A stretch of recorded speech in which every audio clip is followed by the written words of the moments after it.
อันนี้ก็ถือว่าเป็นบทเรียนที่2เนาะครับจะมาเว้าเกี่ยวกับอาหารเนาะแล้วก็ยาที่จะใช้สำหรับนกกระทาที่เป็นนกกระทาไข่เนาะ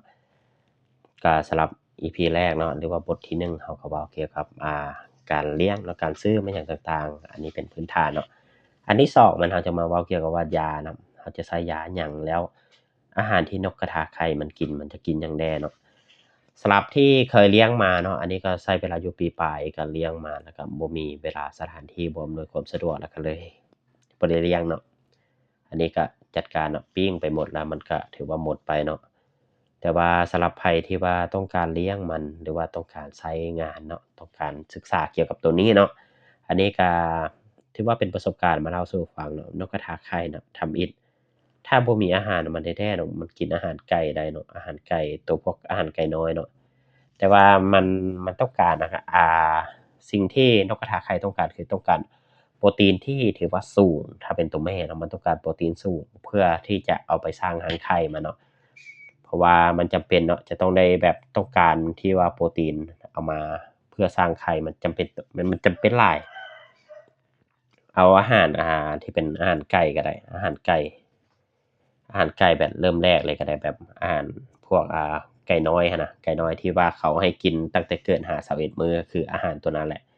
ถ้าเป็นของไทยก็แม่น440ถ้าเป็นของลาวก็น่าจะเป็น510แต่ว่าบ่แน่ใจว่าของลาวมันจะเพียงพอบ่ถ้าว่าจะสร้างไข่อันนี้ก็เคยเอามาคือกันบางเทื่อก็ไข่บางเทื่อก็บางมื้อมันก็ไข่บางมื้อมันก็บ่ไข่หั้นนะแบบเรามีจำนวนเนาะตอนนั้นเอามาเลี้ยงอยู่ประมาณ100โตวบางเทื่อก็ไข่50-60บางมื้อมันก็ไข่70-80บางมื้อมันก็ได้30-40หน่วยเนี่ยมันบ่แน่นอนอันนี้นะก็ถือว่าถ้ามันบ่แม่นอาหารเฉพาะของมันถ้ามันอาหารเฉพาะของมันก็คือมันเป็นอาหารอาหารอาหารไก่ไข่โดยเฉพาะอันนี้เวลาเอามาใช้เนาะคือเราซื้อมาเป็นเปล่าแต่ว่าบ่จื้อราคาอาหารไก่ไข่เอามาแม่น เอามาเราก็ให้มันเนาะเช้าแลงเนาะคืออาหารเราให้อยู่ประมาณนี้คือตอนเช้ากับตอนแลงเราก็มีเก็บไข่มันก็บ่แน่นอนเนาะมีแต่ว่าเราต้องได้เก็บถ้าว่าบ่เก็บมันก็มักจะจิกไข่เพราะว่าเอามาขังกรงซื่อๆอันนี้มันจะต่างไปถ้าว่ามีระบบอ่าเก็บไข่อันที่ดีหรือว่ามีแบบคอกมันเฉพาะอันนั้นมันจะให้มันไหลมันเนินลงลุ่มแล้วให้ไข่มันไหลออกมาน่ะอันนั้นมันจะสะดวกกว่ามันจะดี แต่ว่าถ้าให้อาหารเนาะถ้าเป็นอาหารไก่ไข่อาหารพวกไก่พวกไฮบริดที่ว่าเขาไข่เขาเฮ็ดเกี่ยวกับการเลี้ยงไก่ไข่แล้วเขาเฮ็ดเป็นโรงงานเป็นมาหยังต่างๆที่ว่าเขาผลิตไข่เป็นฟาร์มอะนะเอาตัวนั้นมาใช้งานแทนเนาะเอาตัวนั้นมาใช้งานก็คือมันจะสามารถไข่แล้วเปอร์เซ็นต์ที่ไข่มันจะได้ดีแล้วสิ่งที่อยากจะเสริมหน่อยหนึ่งก็คือเวลามันอันนั้นน่ะน้ำที่เราเอามาให้เนาะเราสลับกัน บางมื้อเราก็ให้น้ำที่ว่าเป็นน้ำสะอาดน้ำทั่วไปเราให้ไปแล้วบางมื้อมันจะมีตัวเสริมคือเป็นวิตามินเสริมอันนี้จำเป็นจะต้องมีแต่ว่าเลี้ยงไก่ตีข้อยก็ให้คือกันคือมันจะมีถ้าเป็นของไทยบางตัวมันจะโฆษณาเป็นFarmavit บอกนะครับมันจะให้เกี่ยวกับว่าพวกสัตว์ที่ว่าถูกขังในกรงถูกมันหยังต่างๆนี่นะสามารถ ได้รับสารอาหารเพราะว่ามันบ่สามารถหากินนำธรรมชาติได้เราก็ต้องเอาส่วนนั้นเอาวิตามินส่วนที่ว่าอยู่นำธรรมชาติตัวนั้นมาใส่ในน้ำให้มันกินถ้าบ่ใส่ในน้ำก็คือใส่ปนกับหัวอาหารแต่ว่าหัวอาหารมันเป็นฝุ่นแล้วเราเอาใส่ในน้ำมันจะสะดวกกว่าเพราะว่ามันกินตลอดมันร้อนแล้วมันกินมันร้อนแล้วมันกินอันนี้ก็คือมันช่วยได้คือเป็นอาหารเป็นฟาร์มาวิตแต่ฟาร์มาวิตอยู่ลาว บ่มีเนาะบ่เห็นฟาร์มใดนำเข้าบ่เห็นร้านใดนำเข้าเนาะข้อยก็เลยเอาไปใช้เป็น T-mix ก็ใช้ได้คือกันเนาะอันนี้ยอมรับว่ามันมี T-mix มันเป็นสำหรับอาหารเนาะถ้าหาได้อีกตัวหนึ่งก็แม่นมันเป็นวิตามินซองใหญ่ๆประมาณนี้สีส้มๆสีส้มๆมันเขียนว่าวิตามินสำหรับสัตว์นะแล้วมันจะมีรูปนกกระทามีพวกสัตว์ปีกแล้วก็สัตว์ ประเภทหมูประเภทหยังใส่เติมเองแต่ว่าก็คือตัวนี้ก็คือเป็นอาหารบำรุงไข่เลยโดยเฉพาะเลยเอามาถือว่าดีเนาะอันนี้ก็แม่นพวกที่เป็นอาหารเนาะอาหารที่เราเราก็ซื้ออาหารไก่ไข่โลดแล้วก็มีวิตามินบำรุงเนาะวิตามินบำรุงก็คือมันจะดีเนาะอันนี้มันจะดีเท่าไก่คือเวลา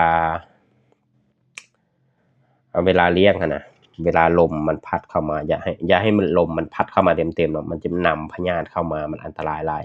แล้วเวลาแต่ละมื้อก็คือเวลาอันนกกระทาเรามันขี้มันหยังลงมานะพยายามทำความสะอาดเนาะเพื่อบ่ให้เวลาปล่อยไว้โดนเพราะนกกระทามันจะมีเวลาขี้ออกมามันจะเป็นสารเคมีมันจะขึ้นมาบางเทื่อตามันจะบ่ดีมันถูกมันกระทบหลายอันนี้บ่ดีต้องอนามัยทุกมื้อเลยจะเป็นสิ่งที่ดี ต้องอนามัยตลอด อันนี้มันข้อดีคือกันว่าเราต้องอนามัยมันหยังต้องดุมันหน่อยหนึ่งเนาะค้าหลายก็บ่ได้อันนี้จำเป็น แล้วประเภทยาเนาะยาที่ว่าจะให้มันเราสังเกตเบิ่งขี้มันโลดถ้ามันเป็นแบบขี้เวลามักเป็นขี้ขาวถ้าวิดข้อยก็บ่รู้คือกันข้อยก็ปล่อยมันบางเทื่อมันก็ตายไปซื่อๆเสียดายแต่ตอนนั้นยังบ่รู้เริ่มเลี้ยงใหม่บ่รู้ว่าประเภทสัตว์ปีกมันจะเป็นจั่งใดแล้วหลังจากมาเลี้ยงไก่ตีก็ได้ไปเห็น มันจะมีเทคนิคเนาะสังเกตเบิ่งถ้าขี้เขียวขี้ขาวขี้มันต่างออกไปนะเอามันจะมีไวโคสเตปเนาะมันจะมีเป็นกระปุกสีเขียวๆเป็นกระปุกสีเขียวๆแล้วเอาตัวนั้นเนาะเอาตัวนั้นมาผสมน้ำให้มันกินมันดื่มให้มันใส่ตัวนั้นไปมันจะมีไวโคสเตป